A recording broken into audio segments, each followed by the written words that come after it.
আমরা আজকে 2 ঘন্টা ব্লকেটে গিয়েছি।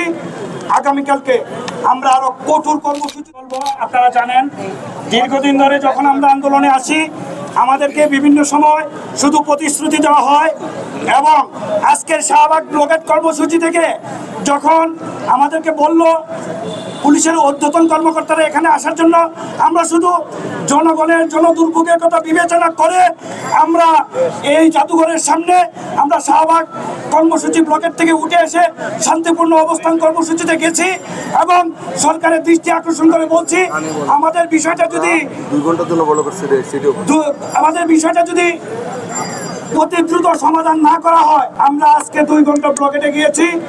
আগামীকালকে আমরা আরো কঠোর কর্মসূচিতে যাব। আগামীকালকে 10টায় আমরা মিডিয়ার সামনে কঠোর কর্মসূচি ঘোষণা করে ওইদিকে আমাদের কর্মসূচি বাস্তবায়ন করব।